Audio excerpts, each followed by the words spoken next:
War has left no visible mark on the world's oceans. No memorials, no battle ruins. But for the past 400 years, sea power has been the world's most important military reality. Sea power in war enables a nation to protect its own commerce, while disrupting and often replacing that of the enemy. But navies are costly to build and expensive to operate. To be ready for war, they must be maintained and strengthened in times of peace. By the early 19th century, 200 years of effort and vigilance had brought a British peace to the world's oceans, a Pax Britannica. Through most of the 19th century, the Royal Navy is larger than all other navies in the world combined. There's no challenge. No one's interested in doing it, for one thing. It's enormously costly.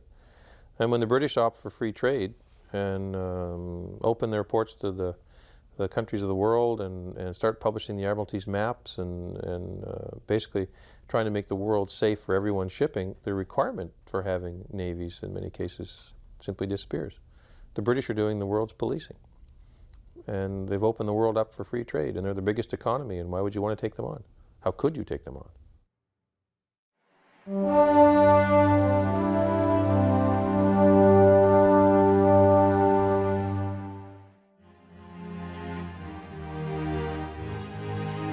The Treaty of Vienna that ended the Napoleonic Wars ushered in 100 years of comparative peace on the world's oceans.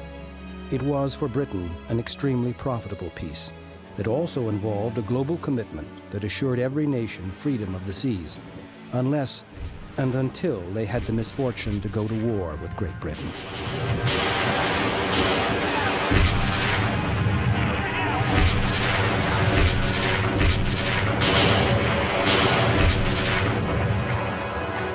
The Royal Navy's command of the sea extended to the land that bordered on it, what was called the littoral, on which were built most of the great cities of the world. From this fact was born the concept that came to be called gunboat diplomacy. In 1840, a British fleet bombarded and occupied Acre in Syria. The Prime Minister, Lord Palmerston, told Parliament, "It was an event of immense political importance as regards the interests of England.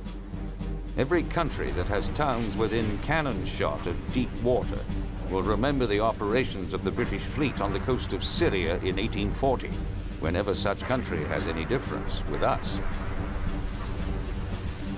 And remember them they did. Other colonial powers, including the Americans, practiced gunboat diplomacy.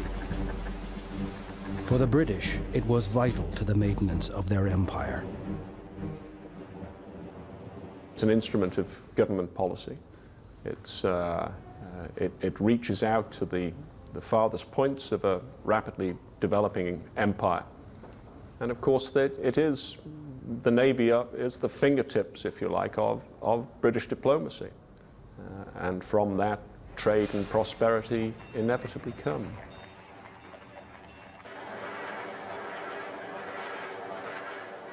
The Industrial Revolution had begun in Britain, and British ships were fitted with the latest technological innovations. Technology was also at work in British factories.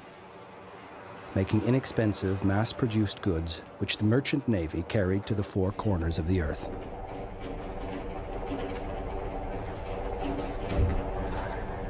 In 1756, at the outbreak of the 7 Years' War that would make Britain supreme at sea, the United Kingdom had accounted for less than 2% of the world's manufacturing output.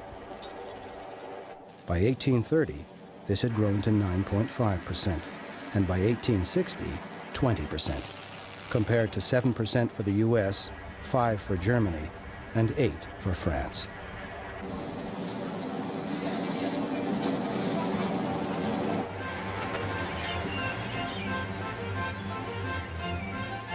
In 1856, there were an estimated 387,000 merchant ships flying the British flag, over 1/3 of the world's merchant vessels.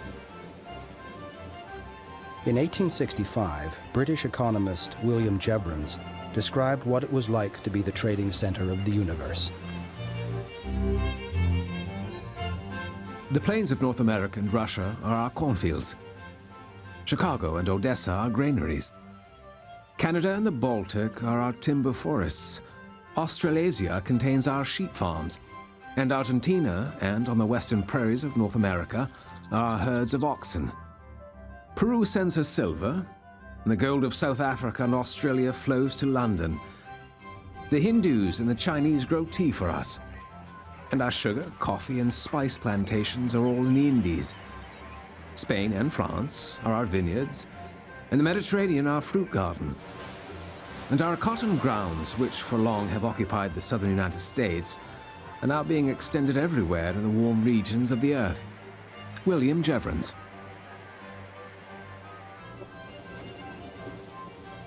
Not content simply with trade, the British seized territory wherever that could be done with a minimal commitment of land forces. Between 1815 and 1865, the British Empire added an average of 100,000 square miles of territory each year, the equivalent of 2 Englands every year for 50 years, a total of 100 Englands in all. Alfred Thayer Mahan provided this explanation. Governments are corporations, and corporations have no souls. Commercial and industrial predominance forces a nation to seek markets, and where possible, to control them to its own advantage by a preponderance of force, the ultimate expression of which is possession. A.T. Mahan. But the foundation of British preeminence was its navy, which was struggling to adapt to a technological revolution which had created steam power fueled by coal. Early steam engines are enormously inefficient. They burn huge amounts of coal, they operate at very low pressures, and the boilers are prone to blowing up. If you want to use this in an oceanic-going vessel, you have to carry so much coal that you drag the ship down. And if you're using paddle wheels, which they're using until the 1840s, you almost bury the wheels in the water and they're inefficient. Then as you burn the coal off, by the end of the voyage, the ship is actually crank. It's become unseaworthy almost because you burned off all the ballast. It's not really a very efficient system. The Navy initially saw steam engines as inadequate compared to the free, if erratic, power of the wind. In the words of the First Lord of the Admiralty, Lord Melville, "Their lordships feel it is their bounden duty to discourage to the utmost of their ability the employment of steam vessels, as they consider the introduction of steam as calculated to strike a vital blow at the supremacy of the Empire." Lord Melville. when the screw propeller was invented, some lords of the Admiralty developed a completely unwarranted enthusiasm for the paddle wheel, which they had previously criticized, arguing that it was more powerful. The issue was decided in a tug-of-war between two steam frigates of equal horsepower, the Alecto, a paddle wheeler, and the Rattler. The Rattler, with its screw propeller, won decisively. That settled, the British used a screw propeller in their first ever iron ship, HMS Warrior. She was basically built as a counter to the French building a ship called Le Gouar. in France, in which they put iron plates on the side of a wooden hull and fitted the ship with steam propulsion. So all of a sudden in the Channel, there was a much more powerful warship than anything that the British Navy had at that time. The Brits look at that and say, well, you know, we can do one better. And within a year, from the time of design to the time in the water, they produced a class of vessel in Warrior, a one-off, admittedly, but such a radically new vessel, that it's not clear that anything the French put in the water in the 1860s could have actually taken out Warrior herself. She's such a powerful ship, carries such a huge arsenal of enormously powerful guns. It literally would have blown anything out of the water that could have come up with it. And it's not clear that anything that was being fired from naval guns through the early part of the 1860s anyway would have done anything more than bounce off Warrior. And that simply points to the fact that when the Brits decide they want to do something, they have the technological wherewithal by the middle part of the 19th century, they just make it happen. And if you're sitting in the continent of Europe, looking at that, all you can do is just shake your head and say, well, we can't keep up with it. Such was the power of Britain and the Royal Navy that British policies at home tended to be applied abroad. The abolition of slavery provides a classic example. This is one of the earliest international movements. It increases its pressures for Britain to not only cease having anything to do with the slave trade, as well as ceasing having slavery in the colonies of the British Empire, but then puts pressure upon Britain to stop everybody else's slave trade. This made Britain highly unpopular, particularly with the United States, and with other countries like France as well, and Brazil. But the British government of the early 19th century and then the early Victorian period had no choice. It was under pretty strong pressure from anti-slave lobbies and from members of the House of Commons. And so it had to create an anti-slave trade patrol, send it out to West Africa. The Admiralty hated it. The casualty rate due to yellow fever among the Royal Naval personnel was horrendous. They got no credit for it. It diverted them from where they thought they really should be placing their ships. And it was, in some ways, a rather incredible philanthropic policy, and it continued for about 30 or 40 or 50 years until eventually the force of public opinion brought slavery to a halt in the Western Hemisphere. The American Civil War, in terms of the number of casualties, was the most devastating conflict of the 19th century, largely because of advances in weaponry. But few imagined when it began that it would be responsible for innovations that would render the Royal Navy's and most other navies' warships obsolete.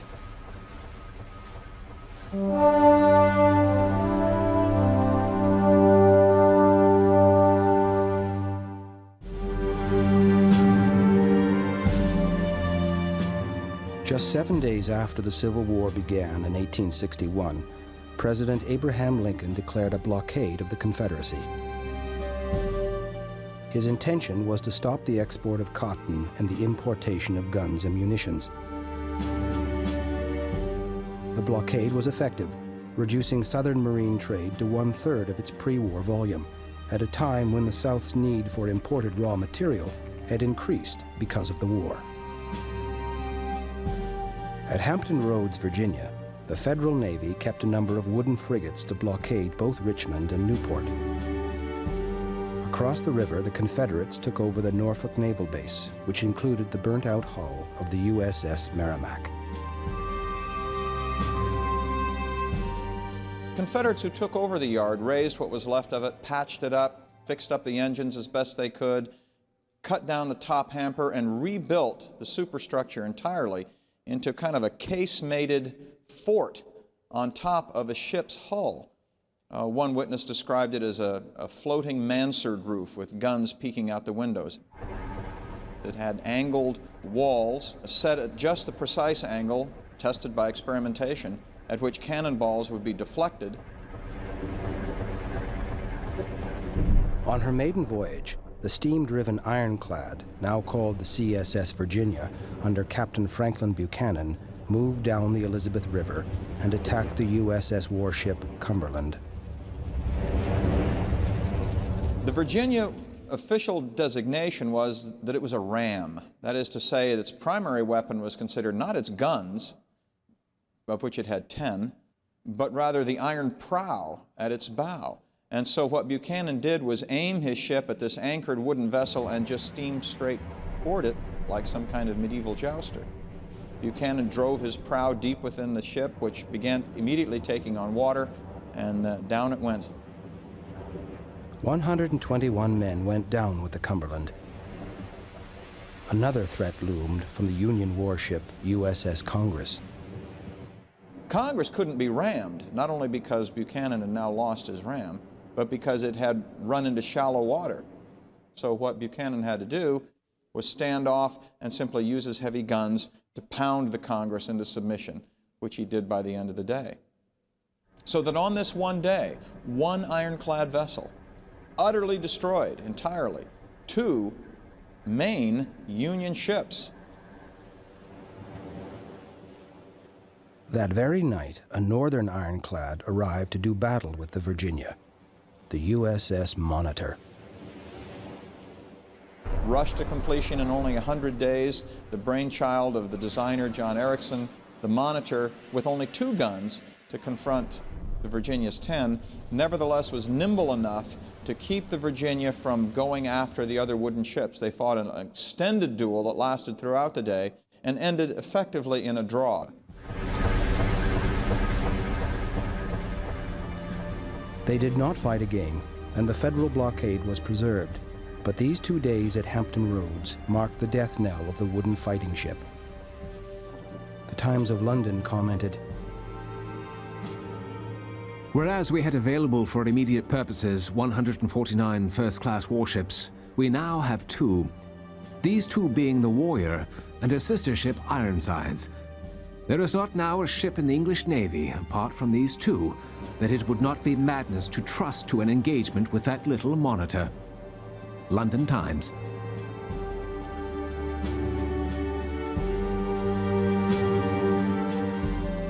Within 6 years of the Battle of Hampton Roads, the Dutch Navy was completing the Buffel, with 20 centimeters of armor plate, a ram, but most importantly, a revolving turret.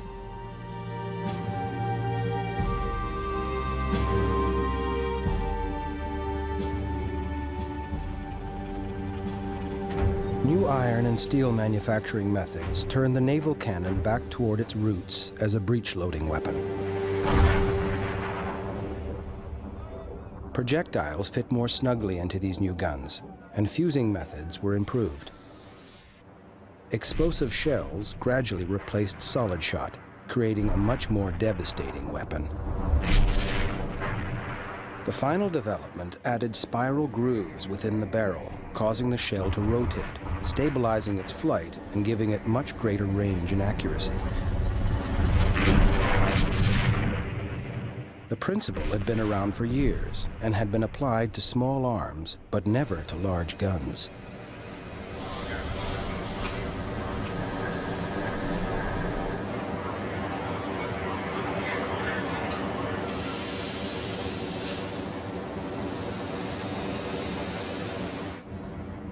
With the United States overtaking Great Britain in industrial production, it seemed time to make an assessment of what this might mean as far as naval strategy was concerned. The voice that emerged was Captain Alfred Thayer Mahan. In a series of lectures to the U.S. Naval War College, later published as a book, an unassuming Mahan explored the rise to power of Britain and attributed it to the command of the sea. Mahan's books and strategic insights were quoted by his friend, President Theodore Roosevelt, and by the German Kaiser, who wrote, "I'm just now not reading but devouring Captain Mahan's book, and I'm trying to learn it by heart. It's on board all my ships and it's constantly quoted by my captains and officers. Kaiser Wilhelm." Great Britain, which since 1815 has known no real challenger on the seas now faces 3, 4, 5, 6. One of the tricky questions is which is the most threatening. After 1900 or so, it's the rise of the high seas fleet in Germany. Things are much less comfortable for the British in this period. It's fair to say they have a long lead and they have a lot of advantages. They set up a cable communication system to tighten the links to the empire. They have the Welsh coal and they have a lot of trained seamen, but they're no longer sublimely confident about naval power. At the turn of the century, no single country is capable of challenging Britain at sea. But regional powers, the French in the Mediterranean, the Russians in the Baltic and Black Seas and in the far north, the Germans in the North Sea, and the Americans and Japanese in the Pacific, force a revision of British strategy. What is clear by the end of the century is that this British Empire is under pressure. This is when you get the Admiralty looking at the global chessboard and deciding where to put its chess pieces. I suppose that's not different from Admiralty in the 18th century wondering how many ships to send to the Mediterranean and how many to the Indian Ocean and how many to North America, but it comes back in spades. If you put a large number of warships in the Far East to deal with the rising power of Japan and the United States, obviously you're weakening the Mediterranean. If you're worried about the rise of the German fleet in the North Sea and bring ships back there, then you have to bring them back from somewhere. And so there are these agonized debates about, can we outspend everybody else? If we can't outspend everyone else, in which theater do we put our priorities? Where do we put the eggs? Should we begin to abandon splendid isolation and enter into alliance deals with what we hope are friendly powers?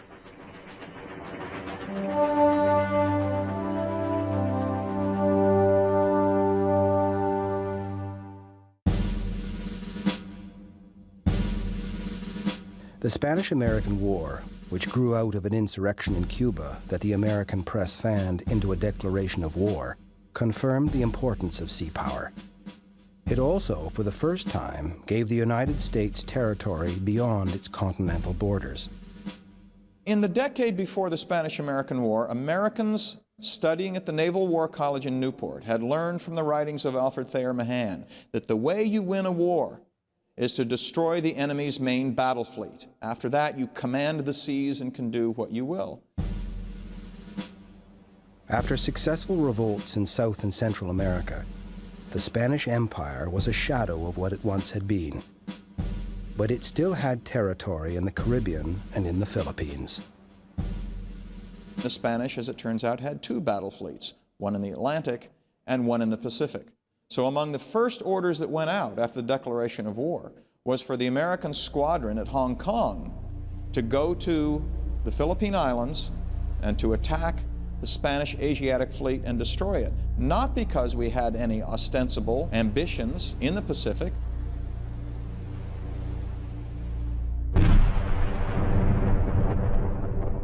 The Americans steamed into Manila Bay in a conventional line of battle procession, then fired off a prodigious quantity of ammunition.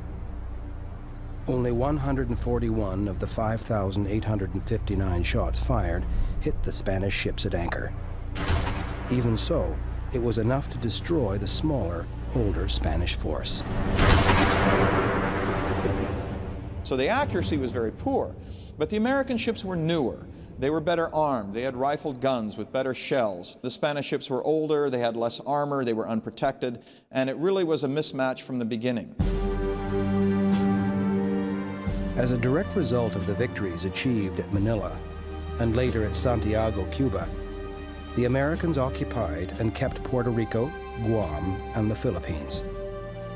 The United States had become a Pacific power in a single day, due mainly to superior technology. The rebuilding of the American Navy had begun in the 1880s. and by 1890, naval expenditures represented 6.9% of total federal spending. By 1914, it would rise to 19%. The impetus for this increase came from the naval successes achieved in the war with Spain.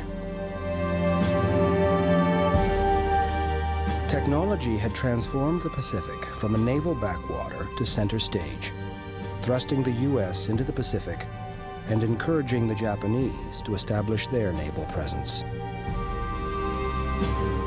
Well, the Japanese story is simply an astonishing one, because they went from a feudal society in the 1860s to a modern industrial society virtually within a generation. And it's a conscious effort on the part of the Japanese, who looked at what was going on around them and said, we can either get into this process and modernize ourselves, or we'll end up as a colonial dependent or worse of European powers. And so they made a very conscious effort in the 1860s to fully modernize their country. And as part of that process, of course, they built a modern fleet, much of it built offshore, much of it built in Britain. But increasingly, as the century finished, shipyards and steel plants being built in Japan as well. The real shocker, of course, was the defeat of the Russian fleet at Tsushima in 1905. That was a real bellwether for everybody, the fact that the Japanese had arrived. And from the point of view of naval tactics, a real watershed in the development of tactics. It's at Tsushima in 1905 that people realized that these early battleships, ocean-going battleships, which were all armed with a myriad of guns of different calibers, can engage targets at really quite long ranges, 7,000, 8,000, 9,000 yards. But once you get out to that range, it's impossible to distinguish the fall of shot from one gun to the next, and impossible to know what's firing from your particular battery of guns. And so the push is on to develop the all-big gun, modern Dreadnought battleship. They are Royal Naval officers on board Tojo's fleet in 1905 at the Battle of Tsushima, where Japan sinks the great Russian fleet which has come around the world to its fate. In the case of Japan, a possible threat to Britain. We know 20, 30 years later, a distinct threat to British interests in East Asia, but at this time a country which actually is emulating Britain, friendly to Britain, and willing to have the 1902 alliance with Britain. The prospect of being sucked into a Far Eastern war, ironically, sends the British and the French into each other's arms, and they negotiate a settlement of all of their colonial disputes in West Africa and Egypt and Morocco. So the war actually drives the Entente policy. Admiral Sir John Fisher, who was Britain's first Lord of the Admiralty, was a visionary in the tradition of Pitt and Anson. He believed in large, fast surface ships with heavy guns, and he supervised the design and construction of the Dreadnought, the first all-big gun battleship. This is the wave of the future. It allows you to control the guns more efficiently. You can deliver fire at longer ranges. You need altitude off the deck, for example. You need one central fire control tower that passes information down. You need analog computers. You need to work out distances and speeds and wind directions and all kinds of complicated gunnery problems, which just years before people had not really thought much about.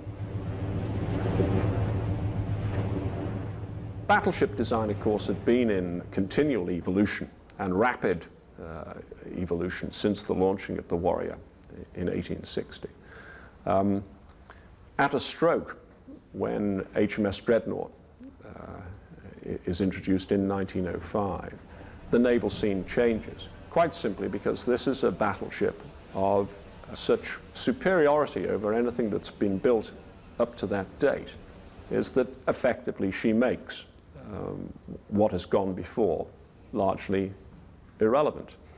10, 12-inch guns, 17,900 tons, steam turbine driven. The Dreadnought had no secondary armament, only 10 12-inch guns and 5 turrets. They could fire over 12,000 yards or 10 kilometers. She had unified fire control so that all the guns were aimed together, and they fired shells that would only explode after they had penetrated the other ship's armor. Finally, the ship was powered by a turbine engine, able to steam at 21 knots.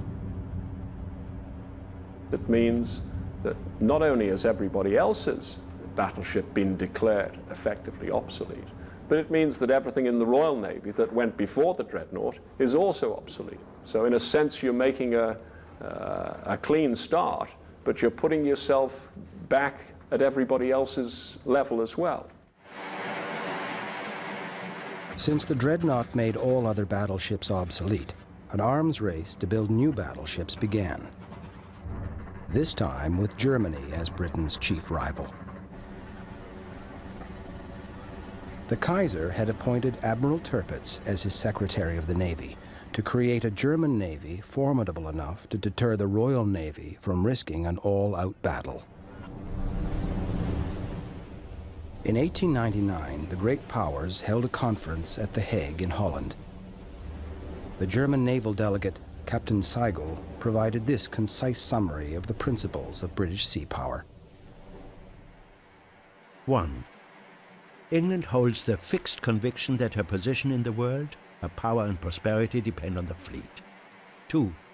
Currently, the fleet has attained a strength that is equal to all demands. It suffices on its own to crush a combination of all states. 3. England is firmly convinced to employ with all cunning and ruthlessness the instrument of war which she possesses in her fleet, according to the principle, might is right. Captain Seagull. But the British had already accepted that the strategy of the Empire had to change. This escalating naval race, driven by new technologies and more expensive weapon systems, is actually accompanied by a transformation of British diplomatic relationships. There's an attempt made to create an entente with the United States around the turn of the century. The US won't have it, but they do improve relations with the United States by handing over the half-British share for Panama Canal and negotiating favorably to America rather than Canada over the Alaska border dispute. In 1902, they signed the alliance with Japan. Essentially, Japan covers Britain's back in the Far East. In 1904, they finish off, get rid of their colonial quarrels with France, the Entente Cordiale. And in 1907, they even managed to bury the hatchet with Russia over Asia. So more and more the Royal Navy can be concentrated in the North Sea and forget about its older rivalries. But it does mean that essentially this rising German fleet in the North Sea has pulled the Royal Navy back from its mid-Victorian dispositions to being much more of a European fleet. The German challenge also energized Britain. With every rivet that von Tirpitz drove into his ships of war, he united British opinion. The Admiralty had demanded 6 ships. The economists offered 4. And we finally compromised on 8. Winston Churchill. As part of the British build-up, Wilfrid Laurier, Prime Minister of Canada, brought in a bill to establish a Canadian Navy. Canada would assume some of the costs previously paid by Britain, but the Canadian people believed the gesture insufficient and forced Laurier to an election, which he lost. His successors, the Conservatives under Robert Borden, promptly voted a substantial sum not for the Canadian Navy, but for the British.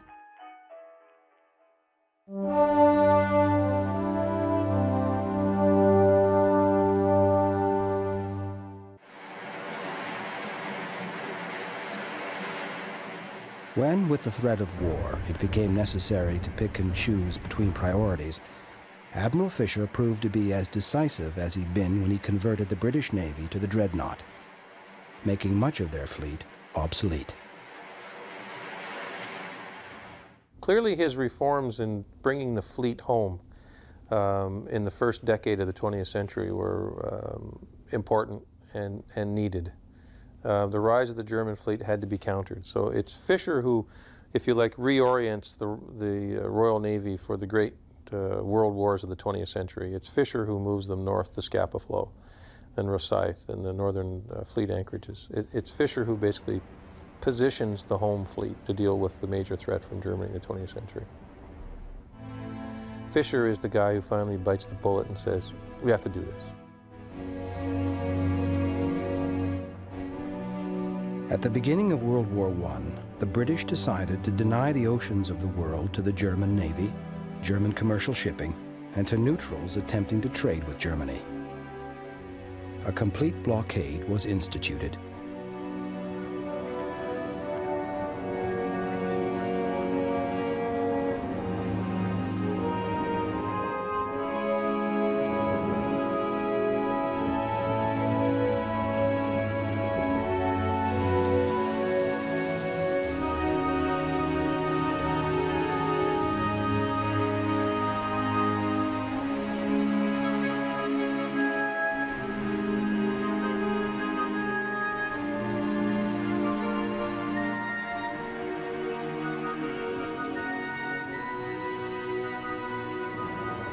The Royal Navy's Grand Fleet was stationed at Scapa Flow, effectively sealing off the only exit from the North Sea. Similarly, the Channel Fleet based at Portsmouth sealed off the Channel, blockading Germany's North Sea and Baltic ports. For 2 years, Germany's High Seas Fleet, based at the mouth of the Kiel Canal, accepted the situation. Then, with Germany feeling the pinch of the blockade, Admiral Reinhard Scheer decided at last to risk a confrontation. The encounter became known as the Battle of Jutland. No less than 250 warships were involved, 151 British and 99 German. It was a complex and wide-ranging battle fought under difficult conditions and poor visibility. Battleships formed the core of both fleets, but the initial action was between battle cruisers, which were a response by both the Germans and the British to the escalating costs of battleships. Packing the same big gunfire power as battleships, the battle cruisers were more lightly armored and faster, with powerful engines that drove them at speeds of up to 30 knots.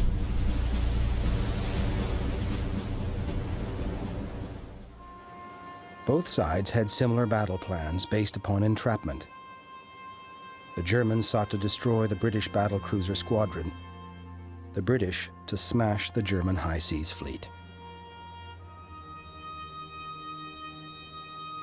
The first action occurred when the British advance squadron of 6 battlecruisers, supported by 4 battleships, commanded by Vice Admiral David Beatty, encountered German Vice Admiral Franz Hipper's advance fleet of 5 battlecruisers.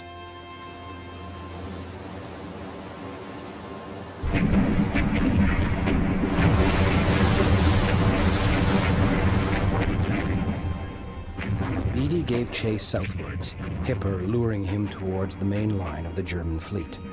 By 4 p.m. in the afternoon, both squadrons were scoring hits across 8 miles of water.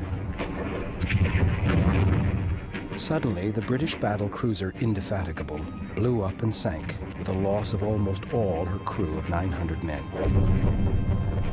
A sister ship, the Queen Mary, did the same 20 minutes later, with almost 1,200 killed.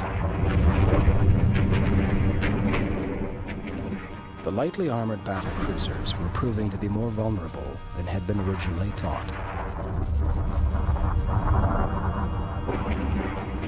When Beatty sighted the approaching German High Seas Fleet, commanded by Admiral Scheer, it was his turn to break away north, hoping to lure the entire German fleet onto the guns of the oncoming British Grand Fleet, commanded by Admiral Sir John Jellicoe.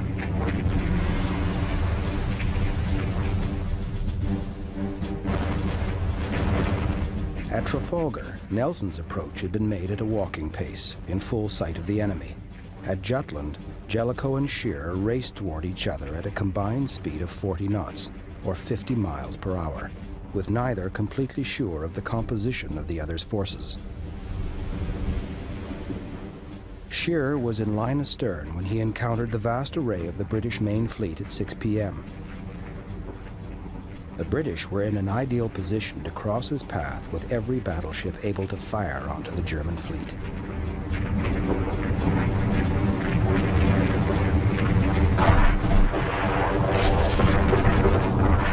They began to do serious damage when Scheer carried out a surprising and intricate maneuver involving a complete and simultaneous turnabout by every German battleship.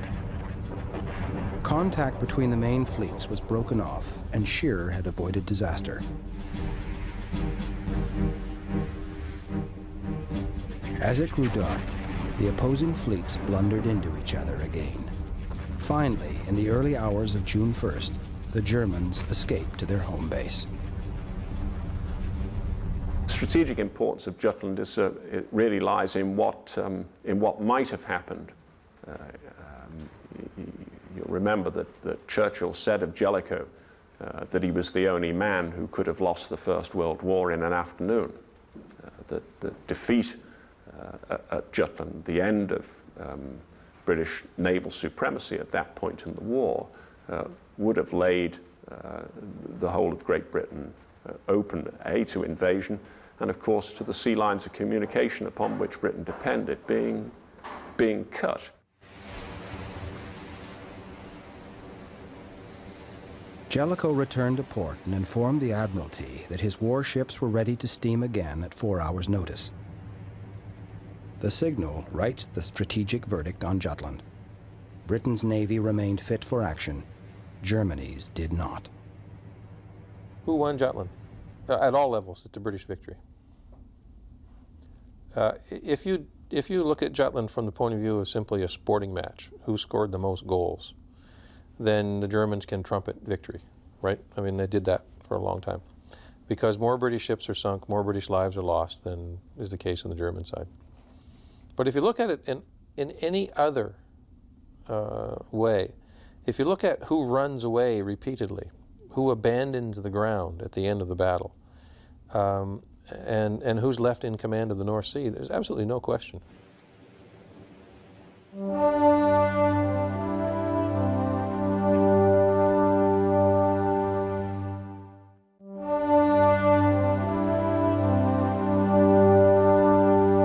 The Germans never again challenged the Grand Fleet, although Admiral Beatty, who succeeded Jellicoe as Commander-in-Chief, made several sweeps in the North Sea in attempts to provoke them to battle. The metaphor that was employed after the battle, the idea that the prisoner has assaulted his jailer but is in fact still in jail, is, I think, an appropriate and accurate one.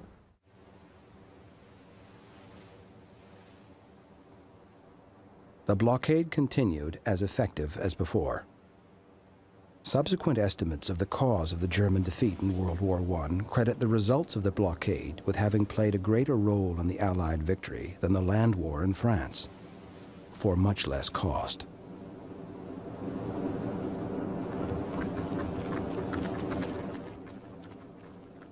For the Navy was the instrument of the blockade, and that blockade is seen to be more clearly the decisive agency in the struggle. Helplessness induces hopelessness, and history attests that loss of hope and not loss of lives is what decides the issue of war. No historian would underrate the direct effect of the semi-starvation of the German people in causing the final collapse of the home front. Liddell Hart. Once again, Britain would win a war over a continental power because of its dominance at sea. It had blockaded Germany and had kept the North Atlantic open against the submarine menace designed to blockade Britain. At war's end, the Royal Navy had proved as dominant as ever in relation to Germany. But its friends and allies, the French, the Japanese, the Italians, and above all the Americans, had closed the gap. For the British, the cost had been enormous.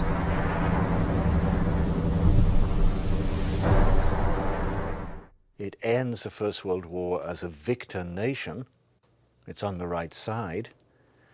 But A, the cost has been horrendous, not just in the loss of almost 1 million men of the British Empire forces, but the vast growth in national debt, which overhangs the economy all through the 30s.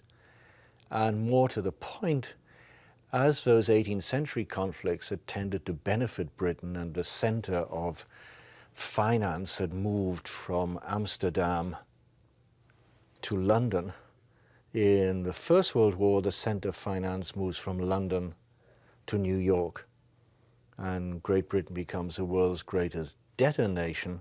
The United States becomes the world's greatest creditor nation.